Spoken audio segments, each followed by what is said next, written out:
So in these trying times, of filmmaking, everything is rehashes, remakes, reboots, and everything under the sun is being brought back, right? I mean, we just had Furiosa, a new Mad Max saga.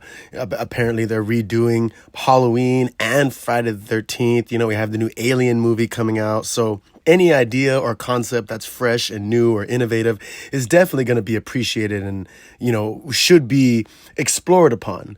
And I was definitely feeling that vibe from seeing the trailer for In a Violent Nature. I mean, it looked fantastic. The concept was awesome. Being able to follow a serial killer from the third person perspective, it just seemed awesome, right? Because, I would assume that it was going to be super gory. I thought it would kind of be more along the lines of Terrifier. And unfortunately, I was completely fucking wrong. It just wasn't that good. I mean, it was fun, but halfway through the movie, I was kind of like, all right, I realized that this movie is just 70% walking, 10% awesome kills, and 20% just your basic horror movie, with a hint of a wannabe Jason to be completely honest.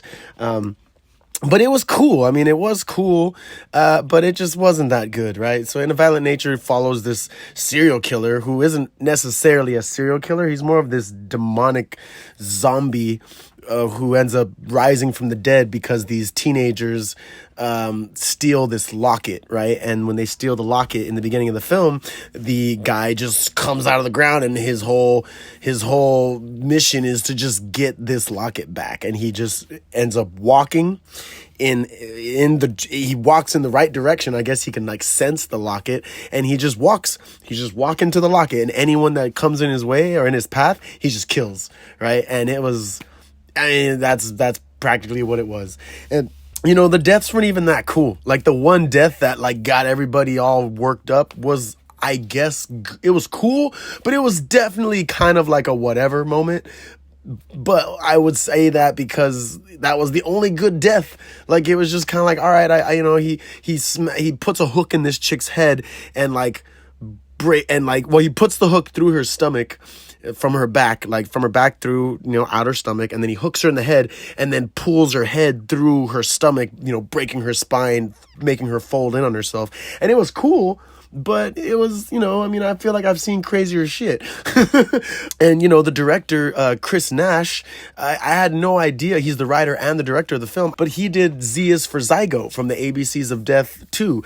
And that was a fantastic, short film. And I think that that's what this needed to be. It should have, In a Violent Nature should have been a short film.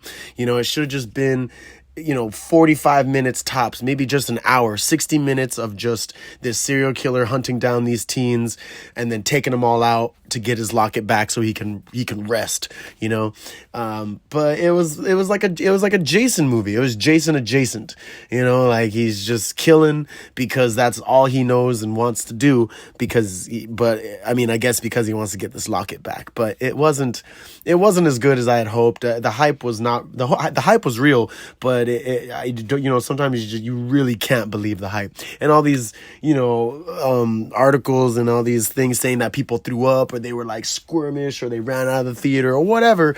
It's all right, I get it. It was unsettling, seeing him walk around and you're seeing it from the perspective of the killer.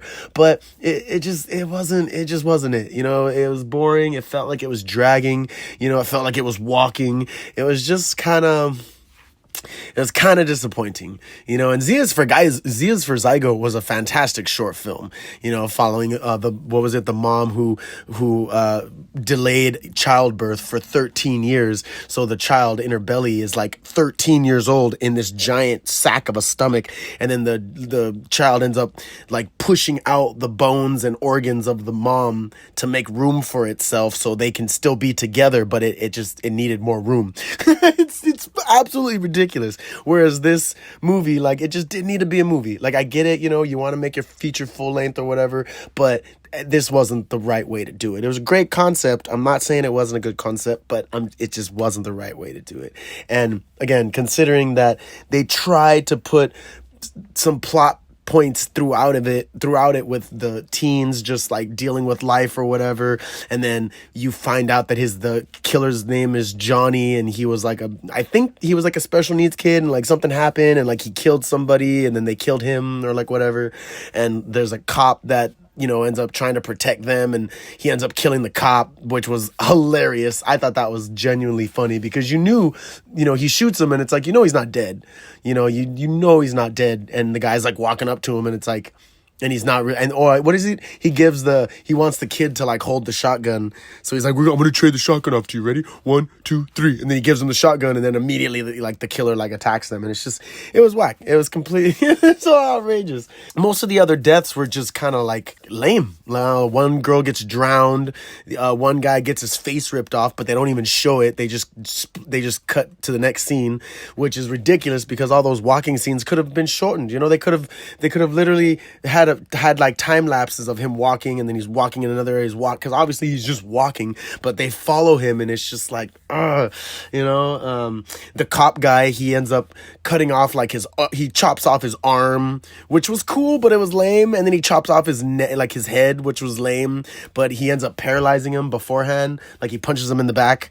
Or like he I forget how he takes him down, but then he like punches him in the back, and he like paralyzes him, and then he just kind of like drags him into this room, and they show it like it's just a whole like 5-minute scene of him dragging this fool like into this room where there just happens to be this like device that cuts wood, like this metal blade thing that just chops tree lumber or whatever, and he puts him on it and cuts him in half. And I thought he was gonna like terrify the guy. I thought he was gonna bring the guy and just go straight up the nuts through the head. That would have been awesome. That would have been a gory, crazy slow motion death. But nah, they just like decapitate his head. I mean, The Thing was so much better seeing the head be decapitated and turned into a spider.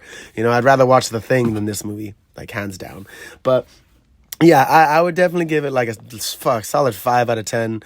It just wasn't that good. I was so hyped only to be very much so bored halfway through the film. And then the whole ending was weird because I think that the woman at the end was like the mom, and like she's like helping the girl that survives because she leaves the locket, and it's just, I don't know. I mean, I guess it was cool when he's like bashing in the one of the kids' face.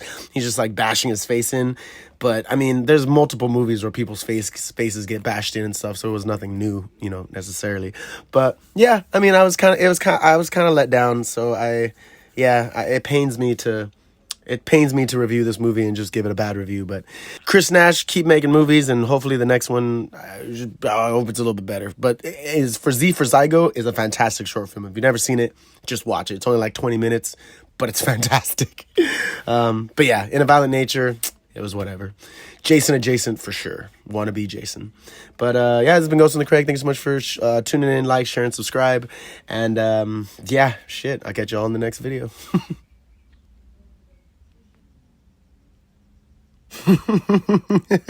Oh man, and I have to say that scene where he drowns the chick was honestly hilarious, because not only does he just walk into the water, I was honestly hoping that they would like show him underwater, or like, go to like his viewpoint underwater, like pulling her down and like suffocating her or something, and her eyes popping out underwater. But nah, he just walks under and just pulls her under, and then her body floats up, and it's like, yep, there. And then he just walks out like, oh man, that was hilarious. Just, it was comedy.